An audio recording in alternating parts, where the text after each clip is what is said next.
Allies exam पाठशाला में आपका स्वागत है। नमस्कार, चलिए फटाफट नजर डालते हैं 18 मार्च की कुछ सबसे बड़ी और जरूरी खबरों पर।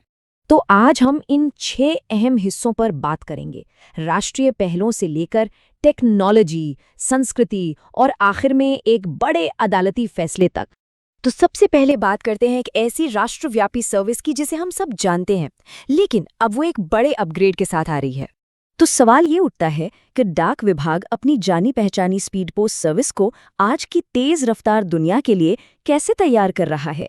और इसका जवाब है 2400 घंटे 7 दिन चलने वाली स्पीड पोस्ट सर्विस।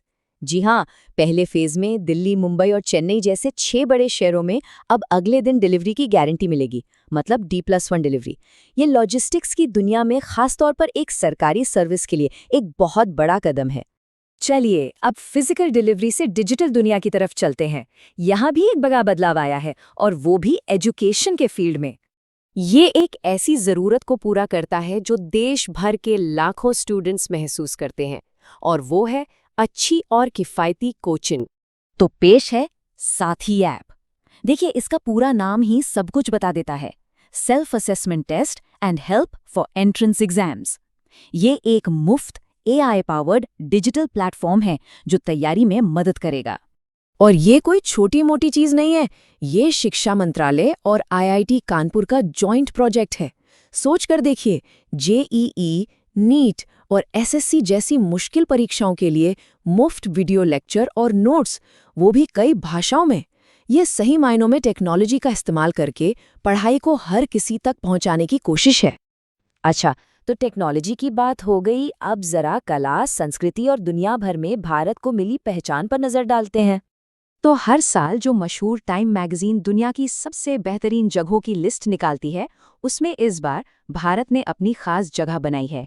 इस लिस्ट में भारत से 3 शानदार जगहें शामिल हैं। एक है मध्य प्रदेश का 350 साल पुराना ओबेरॉय राजगढ़ पैलेस, दूसरा राजस्थान का मारो खेत जो सस्टेनेबल खेती का एक बेहतरीन मॉडल है, और तीसरा उत्तराखंड का शक्ति हिमालयन प्राणा लॉज जो पूरी तरह सोलर पावर पे चलता है। ये तीनों हमारी विरासत और प्रकृति का बेजोड़ संगम दिखाते हैं।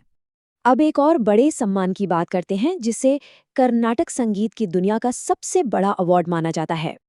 और ये सम्मान मिला है जानी मानी वीणा वादक जयंती कुमारेश को। ये पुरस्कार वीणा पर उनकी महारत और संगीत में उनके शानदार योगदान को एक सलाम है।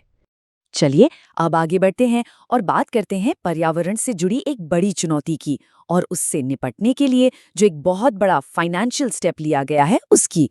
हवा की क्वालिटी एक बहुत ही गंभीर मुद्दा है, और ये प्रोग्राम दिखाता है कि सरकार इसे कितनी गंभीरता से ले रही है। और ये रकम बहुत बड़ी है, लगभग $300 मिलियन। वर्ल्ड बैंक और भारत सरकार दोनों मिलके ये पैसा लगा रहे हैं, जो दिखाता है कि ये मामला कितना सीरियस है। तो ये पैसा जाएगा कहाँ? देखिए, इससे लगभग 200 नए एयर क्वालिटी मॉनिटर लगाए जाएंगे, 39 लाख घरों को चूल्हे से हटाकर क्लीन कुकिंग गैस दी जाएगी, और 700 से ज्यादा ईंट के भट्टों को भी मॉडर्न टेक्नोलॉजी से अपग्रेड किया जाएगा। मतलब प्रॉब्लम की जड़ पर काम हो रहा है। अब देश से निकलकर देखते हैं कि ग्लोबल लेवल पर, खासकर मिलिट्री मामलों में भारत की क्या भूमिका रही। ये एक सालाना अभ्यास है जो समुद्र में आपसी सहयोग और तैयारी को मजबूत करने के लिए बहुत जरूरी है। इसका नाम है सी ड्रैगन 2026। ये गुआम में होता है और इसे अमेरिका लीड करता है।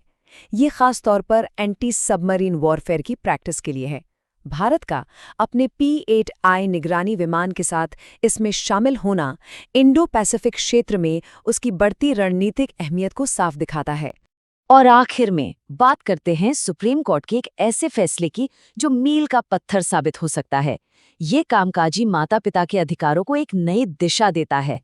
तो देखिए, ये एक बहुत ही बड़ा और जरूरी बदलाव है। पहले क्या था, अगर कोई माँ 3 महीने से कम उम्र के बच्चे को गोद लेती थी तभी उसे मैटरनिटी लीव मिलती थी। लेकिन अब सुप्रीम कोर्ट ने कहा है, नहीं, ये उम्र की बंदिश गलत है, भेदभाव करने वाली और असंवैधानिक है। अब किसी भी उम्र के बच्चे को गोद लेने पर माँ को 12 हफ्ते की पेड मैटरनिटी लीव मिलेगी। सुप्रीम कोर्ट के इस फैसले का सार यही है कि समाज के भले के लिए बनाए गए कानून किसी के साथ भेदभाव नहीं कर सकते। उन्हें बदलना होगा, उन्हें आज के परिवार की समझ के हिसाब से ढलना होगा। तो ये फैसला हमें एक बहुत ही अहम सवाल पर सोचने के लिए मजबूर करता है। इसने अडॉप्टिव पेरेंट्स के अधिकार तो बढ़ा दिए, लेकिन ऐसी और कौन सी सोशल वेलफेयर पॉलिसीज हैं जिन्हें हमें फिर से देखने की जरूरत है, ताकि वो सच में हर किसी के लिए इंक्लूसिव बन सकें।